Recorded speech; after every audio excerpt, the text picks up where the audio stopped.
बिस्मिल्लाहिर्रहमानिर्रहीम। अस्सलाम वालेकुम। घर में शाम को अगर 1 कप मैदा है और कुछ मज़ेदार खाने का दिल कर रहा है तो उबलते हुए पानी में मैदा डालें और शाम के लिए स्नैक्स बनाएं। तो वीडियो को आखिर तक देखना लाजमी है ताकि कोई स्टेप रह ना जाए। सबसे पहले स्टेप में हम 1 कप पानी डाल देंगे और उसको हम उबलने के लिए छोड़ देंगे। जैसे ही पानी उबलने लगेगा तो 1 टेबल स्पून मक्खन डाल देंगे और हाफ़ टी स्पून नमक डाल देंगे। अगर मक्खन अवेलेबल नहीं है तो आप इसकी जगह घी का इस्तेमाल कर सकते हैं। जैसे ही पानी में जोश आना शुरू हो जाएगा तो इसमें डालेंगे मैदा, तकरीबन 2 कप के करीब डालेंगे। अगर आप मैदा नहीं खाना चाहते तो आप इस रेसिपी में आटे का इस्तेमाल भी कर सकते हैं।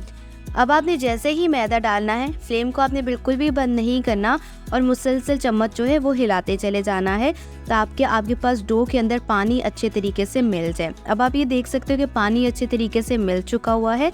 एंड सेकेंडली अब बारी आती है कि इसके अंदर एक स्पेशल किस्म की चीज़ डालने की, वो है हमारे पास अंडा। ये अंडा हमारे पास जो है वो रूम टेम्परेचर पे था, जिसको मैंने इसके अंदर डाल दिया था और आपने मुसलसल चम्मच हिलाते चले जाना है, मगर याद रखिएगा फ्लेम को आपने बंद नहीं करना है। जब अंडा आपके पास इसमें अच्छे तरीके से मिल जाएगा तो फ्लेम को आपने बंद कर देना है। अब बारी आती है हिम्मत की, तो आपने जो है मुसलसल चम्मच हिलाते चले जाना। इस तमाम प्रोसेस में आपने लकड़ी की डो या लकड़ी का चम्मच इस्तेमाल करना है।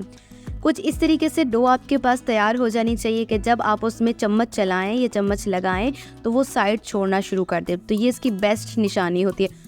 अगर आप फ्राई पैन में इसको अच्छे तरीके से कर रहे हैं तो इसमें पैन जो है वो साइड छोड़ना बहुत ज़रूरी है। अब आप ये देख सकते हो इंतहा की सॉफ्ट जो है वो डो तैयार हो चुकी है कि एक हाथ से जो है उसको हैंडल करना आ रहा है और एक हाथ से आप हैंडल कर सकते हैं। और आप ये देखें, आप हल्का सा प्रेस करेंगे तो वो एकदम जो है वो स्लिप होकर आगे चली जाती है। जितनी अच्छी डो खुंदेगी उतनी ही ज़बरदस्त आपकी रेसिपी तैयार होगी। तो इसी के साथ ही हमारे पास जो डो है वो तैयार हो चुकी हुई है। इसके बाद आपने इसको जो है ठंडा बिल्कुल भी नहीं करना, बल्कि थैला चढ़ा के 5 से 10 मिनट के लिए छोड़ देना। 5 से 10 मिनट के बाद आपने क्या करना है कि थैले को खोल लेना है और इस डो को बाहर निकाल देना है। असल में थैला चढ़ाने का मकसद ये कि डो को आपने ठंडा नहीं करना, वरना इसको हैंडल करना मुश्किल हो जाता है। अब आपने क्या करना है, डो को 2 हिस्सों में तकसीम कर लेना है। एक हिस्से को मैं अब आगे बताती हूँ उसके साथ क्या करेंगे, और इस हिस्से के साथ हमने क्या करना है कि एक दफ़ा जो है इसका पेड़ा बना लेना है। और पेड़ा बनाने के बाद साथ ही आपने इसकी जो है वो रोटी बना लेनी। इसके लिए आपको किसी किस्म की एक्स्ट्रा आटा लगाने की ज़रूरत पेश नहीं आनी। बस आप एक हाथ से जो इसको जो है वो करते जाएंगे और वो बनती चली जाएगी रोटी। तो इसी के साथ ही ये रेडी हो चुकी हुई। अब आपने जो है हाथों की मदद से इसको एक दफ़ा कर लिया। इसके बाद आप बेलन की मदद से करने से ये होगा कि आपको खुश्क आटा लगाना पड़ेगा। तो आपने आटा आपको लगाने की कोई ज़रूरत नहीं है।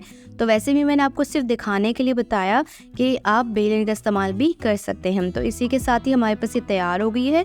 फिर आपने क्या करना है कि कोई भी पैन ले लेना है और उस पैन में आपने लगा लेना है तेल अच्छे तरीके से। साइड्स पे अच्छे तरीके से आपने तेल लगा लेना है और तेल लगाने के बाद ये जो आपने रोटी बनाई थी ना, आपने इसके अंदर डालकर और आपने क्या करना शुरू कर देना है, बिल्कुल इसी के साइज़ की जो है वो आपने इक्वल कर लेनी, जिस तरह से आपको नज़र आ रहा है। मैंने आपको बताया ना कि ये चूँकि जो मैदा गरम करके या गर्म पानी में बनाया जाता है, उसको डो बनाई जाती है, वो बहुत ही ज़्यादा सॉफ्ट होती है और हैंडल करना बहुत आसान हो जाता है। दूसरी तरफ क्या करना है कि इसी आटे से आपने थोड़ा सा जो है वो आटा ले लेना है और इस तरीके से टेबल पे ना आपने उसको लंबा लंबा से जो है उसको बनाना शुरू कर देना, जिस तरह से आपको नज़र आ रहा है। जैसे आप होते हैं ना पराठा बनाने के लिए जो एक लंबी सी जो स्ट्रिप्स ही आप तैयार करते, बिल्कुल आपने इसी तरीके से आप इसको तैयार कर लेनी है। आपने कोशिश करनी कि इसके तमाम के तमाम किनारे बराबर हो। फिर आपने क्या करना है कि ये जो आपने रोटी बनाई थी इसके किनारों के ऊपर आपने इसको लगा लेना है और बेशक ये साइड्स के ऊपर चिपक जाए तो ज़्यादा बेहतर रहना चाहिए। तो इसी के साथ ही आपने क्या करना है, जो बकिया जो है जो सारे हिस्से रह गए हैं आपने उसकी तरफ भी ये लगाना शुरू कर देना, जिस तरह से आपको ये नज़र आ रहा है। तो फाइनली जी हमारे पास आपका हाफ़ जो है वो हो गया है और बकिया मैंने इसको लगा दिया। और उसके बाद आपने एक दफ़ा प्रेस कर लेना है अच्छे तरीके से ताकि जो निचली वाली रोटी है उसके साथ ये चिपक जाए। अब जैसे ही आपको लगता है कि ये कंप्लीट हो गया है, इसके बाद आपने करना है कि कांटे की मदद से इसमें होल कर देने हैं। और दूसरा ये होता है कि ये बहुत अच्छा रहता है कांटे से इसमें सुराख करने से। तो इसी के साथ ही हमारे पास जब हम इसमें सारा सुराख कर देंगे तो दूसरी तरफ हम तैयारी कर लेते हैं इसके अंदर फिलिंग की। तो उससे पहले हम इसके अंदर लगा लेंगे पिज़्ज़ा सॉस। तो सबसे पहले आपने लगा लेना है इसके ऊपर पिज़्ज़ा सॉस, और जो फिलिंग है वो बहुत आसानी से हम उसको बना सकते हैं। उसमें कोई आपके पास लंबा चौड़ा खर्चा नहीं है। आपने चिकन बॉईल करनी है और चिकन में नमक, मिर्च और इसी के साथ हल्दी डाल देनी है और इसको हल्का सा जो है वो पका लेना है घी या तेल के अंदर। और आपने इसके साथ कोई इजाफी काम करने की ज़रूरत पेश नहीं आनी है। तो अब आप ये देख सकते हैं कि पिज़्ज़ा सॉस मैंने इसके ऊपर जो है वो लगा दिया हुआ है। और पिज़्ज़ा सॉस लगाने के बाद अब बारी आती है इसके ऊपर फिलिंग रखने की। जैसे मैंने आपको बताया ना कि फिलिंग रखने के लिए हमने क्या स्टेप करना है, तो आपने सेम उसी तरीके से हैंडल करना है। अब मैंने जैसे बताया कि फिलिंग बिल्कुल सेम आपने ऐसी तैयार करनी है। उबले हुई जो है वो चिकन है, नमक, मिर्च, ददरी मिर्च और कुछ भी नहीं डालना। हल्का सा आपने इसको ब्राउन कर लेना है और इसके बाद सारी की सारी सबसे पहले स्टेप में आपने जो चिकन है उसको फैला लेना है। तो फाइनली जी हमारे पास चिकन जो है इसके ऊपर मैंने अच्छे तरीके से फैला ली है। और अगर इजाफी चिकन जो बच जाएगी उसको हम नेक्स्ट रेसिपी के लिए यूज़ कर सकते हैं। अब आपने क्या करना है कि ये तो हो गया हमारे पास रेडी। इसके बाद हम इसके ऊपर डालेंगे प्याज डालेंगे, जिसको मैंने लंबा लंबा काट लिया था। और जैसे ही आप इसके ऊपर प्याज डालेंगे इसके बाद आपने डालना है इसके अंदर शिमला मिर्च डालें, जो छोटी छोटी मैंने बारीक बारीक कर काट ली हुई थी। हम सब जो हैं इस तरह की रेसिपीज़ के बड़े दीवाने होते हैं कि यार ये जो है हम कुछ यूनिक चीज़ें बनाएं जो इसको खाने के बाद बहुत मज़ा आए। इसके बाद हमने लगा दें इसके ऊपर टमाटर जो होता है ये ज़रा जूसी पना देता है। इसके बाद कॉर्न है, यानी कि जो छली के दाने होते हैं उमले वो डाले, थोड़े से काफ़ी हद तक चीज़ डाल दी और इसके बाद कॉर्न वापस डाल दी। आपके पास एडिशनल थी, मैं वैसे ही मार्केट गई थी तो मैंने सोचा ये ले लिया जाए ऑलिव्स के साथ, तो ये मैंने ले लिया। अब आपने क्या करना है कि ये हो गया रेडी। इसके बाद आपके पास नेक्स्ट स्टेप आता है जो बहुत इंटरेस्टिंग होने वाला है। असल में इस रेसिपी की सारी जान जो है वो सिर्फ ये वाला स्टेप है। अब आपने क्या करना है कि आटा ले लेना है, ठीक है, और आपने सबसे पहले जो है उसको इस तरीके से उसकी एक छोटी सी रोटी बना लेनी है। और आपने क्या करना है थोड़ा सा खुश्का लगा लेना है। खुश्का लगाने के बाद एक नॉर्मल सी जैसे आप रोटी बनाते हो ना, आपने एक रोटी बना लेनी, ना बहुत ज़्यादा पतली बनानी है ना बहुत ज़्यादा मोटी बनानी है। अब आपने क्या करना है कि इसी के साथ ही आपने सबसे पहले रोटी अच्छे तरीके से जो है वो बेल लेनी। आप खुश्का लगाया और इसके बाद आपने जो है इसके ऊपर बेलन लगाई। अब भी मैं आगे जाके बताऊंगी कि इसके ऊपर खुश्का क्यों लगाया और मैंने बेलन की मदद से इसको क्यों किया।